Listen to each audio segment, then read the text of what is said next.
You hear footsteps echoing down the corridor. Guards getting closer. Your hand trembles as you clutch the small vial of the poison you've carried for weeks, waiting for this moment. You're 20 years old, and you've already lived as two different people. The first person, the boy you were born as, died 3 years ago in a surgical chamber. The second person, the woman you were forced to become, is about to die here, in this wine cellar. Death isn't the tragedy anymore.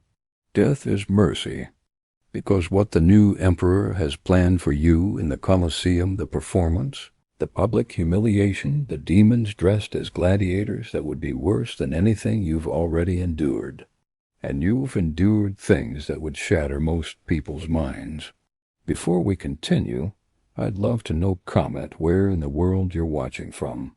It amazes me that a story this dark, 2,000 years old, reaches people everywhere. Somehow, history's most disturbing chapters connect us across continents and time. This is the story of Sporus. And what happened to him isn't just another tale of Roman excess or imperial madness. This is the most complete erasure of a human identity ever documented. We're not talking about someone stealing a name or inheriting a throne. We're talking about an emperor who looked at a teenage boy and decided to surgically, psychologically, and socially transform him into his dead wife. Every detail I'm about to share with you comes from official Roman records, the writings of Tacitus, Suetonius, Cassius Dio, historians who witnessed the aftermath, who interviewed people who were there, who recorded this horror, because they knew future generations needed to understand what absolute power without conscience could create. Rome, 65 A.D. The most powerful man in the world has just murdered his pregnant wife. Emperor Nero, descendant of Augustus, commander of 60 million souls. A man who believed himself touched by divinity has killed Poppaea Sabina with his own hands. The accounts vary in their specifics. Some say it was a single kick to her swollen belly during an argument. Others describe a prolonged beating that left her hemorrhaging on the marble floors of their private chambers. But all the sources agree on this. When Nero realized what he'd done, when he saw her dying, he screamed for physicians who couldn't possibly reverse death even for a god emperor. Poppaea Sabina wasn't just any imperial wife. She had been Nero's obsession, the woman he'd divorced his first wife to marry, the woman he'd had his own mother murdered to protect. Contemporary writers described her as possessing almost supernatural beauty, amber hair that caught light like spun gold, skin so pale it seemed luminous, and most distinctively enormous doe-like eyes that poets compared to Venus herself. She was intelligent, cultured, ambitious. She matched Nero's grandiose self-image perfectly. She made him feel like the artist emperor he believed himself to be. But here's what most people miss about Nero's grief. This wasn't normal human mourning. When you've been raised from childhood to believe you're descended from gods, when reality itself bends to accommodate your will, when you've never encountered a boundary you couldn't obliterate, the death of your beloved becomes something different. It's not just loss. It's a personal insult from the universe. It's an unacceptable ending that must somehow be rewritten. Nero's response shocked even Rome's jaded aristocracy. He refused the traditional cremation. Instead, he had Pompey's body embalmed with more spices than the entire Arabian Peninsula produced in a year, an extravagance that drained the imperial treasury and created shortages across the empire. He dressed her corpse in her finest robes and placed it in a crystal sarcophagus where he could see her. Palace servants reported finding the emperor having full conversations with the body, setting a place for her at dinner, asking her opinion on matters of state. He wasn't pretending. In his mind, she was still there. Sleep became impossible without massive doses of poppy wine. He would wake screaming her name, convinced he could hear her calling from adjacent rooms. Food tasted like ash unless prepared exactly as she'd liked it. He ordered her personal chambers preserved exactly as she'd left them her hairbrush, at the precise angle on the dressing table, her favorite stola draped over a chair, her cosmetics arranged as if she might return at any moment to use them. But the most disturbing behavior began about 2 months after her death. Nero started seeing her everywhere, in the face of a young slave girl carrying wine, in the profile of a senator's wife at the games, in the features of prostitutes in Rome's Subura district. He would stop mid-sentence during Senate meetings, staring at some random woman who bore even the slightest resemblance to Poppaea. More than once he terrified innocent women by grabbing their faces, turning them toward the light, searching desperately for something that wasn't there. The imperial household held its breath, waiting for this madness to pass. Instead, it intensified. Then came that day in late 65 AD when everything changed. Nero was reviewing administrative appointments, mind-numbing bureaucracy he usually delegated but was forcing himself to focus on as distraction from grief. A young freedman, recently promoted to a minor clerical position, was brought forward to be confirmed in his new role. The emperor glanced up from the endless scrolls, and time stopped.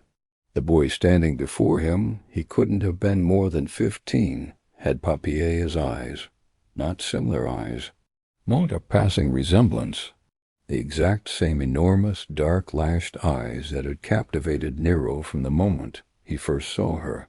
The same delicate bone structure framed them, the same unconscious tilt of the head when nervous, even the same unusual amber flecks in the irises that caught lamplight. Nero rose from his throne so quickly that scrolls scattered across the floor. The entire court froze as the emperor approached the terrified boy, circling him like a sculptor, examining a block of marble that might contain his masterpiece. But there was something else in Nero's expression, a desperate hope, a manic joy that was somehow more frightening than rage. "What is your name?" Nero's voice was barely a whisper. "Sporus, Divine Augustus." "I am Sporus.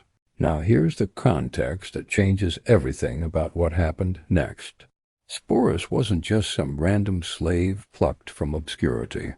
He'd been born into the imperial household, his mother a Germanic captive who died giving birth to him. He'd been raised in the labyrinthine servants' quarters of the palace, educated alongside the children of other imperial freedmen. He knew Greek and Latin, mathematics, rhetoric. His delicate features and quick intelligence had marked him for administrative service rather than manual labor. He had a future. He had a self. None of that mattered now. In that moment, Sporus ceased to exist as an individual. He became a canvas for an emperor's delusion. Nero's examination continued for what witnesses described as an eternity, but was probably only minutes.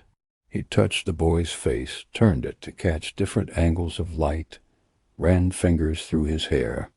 Sporus stood frozen, intelligent enough to understand that his life balanced on a knife's edge, but not yet comprehending the full horror of what was about to unfold.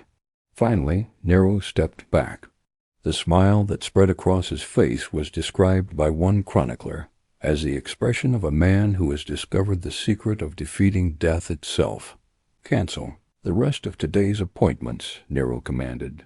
"Summon my personal physicians. Tell them to prepare their finest chambers and their sharpest instruments. We have work to do." The transformation didn't begin immediately with surgery. First, Nero needed to study his subject, to understand every way this boy could be molded into his lost love. For days, Sporus was kept in luxurious chambers adjacent to Nero's own, subjected to endless examinations and measurements. The emperor brought in artists who had painted Poppaea from life. They created comparative sketches noting where Sporus matched the dead empress and where he differed. Nero pored over these studies with the intensity of a scholar examining sacred texts, making notations, planning modifications. But it wasn't just physical appearance Nero was analyzing. He had Sporus speak for hours, listening to his voice, correcting his pronunciation, teaching him Poppaea's distinctive way of drawing out certain vowels. He tested the boy's walk, his gestures, the way he held his hands when sitting. Every deviation from Poppaea's mannerisms was noted for correction. The psychological torture had already begun. Sporus was forbidden to use his own name. Servants were instructed to address him as lady or mistress. His simple tunics were replaced with flowing stole in Poppaea's favorite colors. He was taught to apply cosmetics, not the simple touches appropriate for a Roman youth, but the elaborate makeup of a noble woman. Can you imagine waking up each morning, looking in the polished bronze mirror, and watching your own face being systematically erased? The servants who attended Sporus during this period later reported that he barely spoke, barely ate, moved through his days like someone trapped in a waking nightmare. But he didn't resist. How could he? One word of complaint would mean death. Or worse, because by now Sporus had learned what Nero intended. The emperor hadn't hidden his plans. In fact, he spoke of them openly, excitedly, like an artist describing a masterpiece in progress. The physicians had been consulted. The procedure had been explained. Sporus was going to be physically transformed into a woman through castration and surgical modification. This wasn't just creating a eunuch. Roman eunuchs were common enough in certain roles. This was something unprecedented. An attempt to surgically create a woman from a man to rebuild Sporus's body into an approximation of feminine form. The physicians threatened with death if they refused and promised immense rewards if they succeeded, had devised procedures that went far beyond simple castration. The night before the surgery, Nero visited Sporus in his chambers, bringing a small wooden box. Inside was Poppaea's wedding ring, a massive emerald surrounded by pearls. "Tomorrow," Nero said, sliding the ring onto Sporus's finger where it hung loosely, "you will be reborn. You will become who you were always meant to be, and I will love you as I loved her." Sporus finally spoke, his voice barely audible. "Will it hurt?" For just a moment, something almost human flickered in Nero's eyes. Then it was gone, replaced by that manic certainty. "Birth always hurts," he replied. "But what emerges is beautiful." The surgery took place in a specially prepared chamber in the palace's medical wing. The exact details are mercifully sparse in historical records, but we know it lasted hours. The screams, according to one account, could be heard 3 corridors away, despite the thick walls. Nero waited outside, pacing like an expectant father, occasionally shouting encouragement through the door, as if his words would somehow ease the agony. The recovery took months. Infection was a constant threat in an age before antibiotics. The modifications were extensive enough that Sporus had to relearn basic functions. Through it all, Nero was a constant presence, supervising the healing, adjusting dosages of pain-dulling poppy extracts, even helping change bandages with his own imperial hands. This tender care might seem touching until you remember its purpose. Nero wasn't nursing a person back to health. He was maintaining his creation. Every gesture of kindness came with a reminder of what Sporus was becoming. Nero would sit by his bedside, reading aloud from Poppaea's favorite poems, telling stories about her as if Sporus should remember them, gradually blurring the line between who Sporus was and who he was being forced to become. As Sporus healed, an army of tutors descended. He learned to walk with the smaller swaying steps considered proper for a Roman matron. His hands were trained to move with studied grace, to hold a wine cup delicately, to gesture while speaking in the restrained manner expected of imperial women. The voice training was perhaps most intensive. Hour after hour, Sporus practiced speaking in higher, softer tones, learning to modulate his voice to sound feminine. He was taught Poppæa's favorite phrases, her way of laughing, even her specific intonations when addressing different members of court. A wardrobe was commissioned exact replicas of Poppæa's favorite garments. Imperial seamstresses, using preserved samples, rebuilt her iconic dresses. Jewelers resized her personal jewelry to fit Sporus's proportions. Even her perfumes were recreated from rare oils and resins. But Nero wanted more than resemblance. He wanted Sporus to be Poppæa. The boy studied her entire life, her childhood in Pompeii, her marriages, her rise in Roman society. He memorized her friendships, favorite foods, political views, even her opinions on poetry. When Nero reminisced about moments shared with the real Poppæa, Sporus had to respond as if he remembered them too. 6 months after the surgery came the first test, an intimate dinner with Nero's closest advisors. When Sporus entered wearing one of Poppæa's purple gowns, her jewelry glinting in lamplight, the room froze. The resemblance was eerie. His movements, head tilts, and smiles all mirrored the dead empress so perfectly that even hardened courtiers briefly forgot the truth. Nero glowed with pride, keeping a possessive hand on Sporus, and introducing him as my beloved Sabina.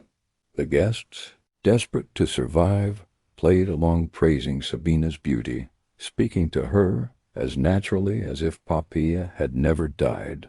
But the illusion was never perfect. Tacitus later recorded details whispered among those forced to watch.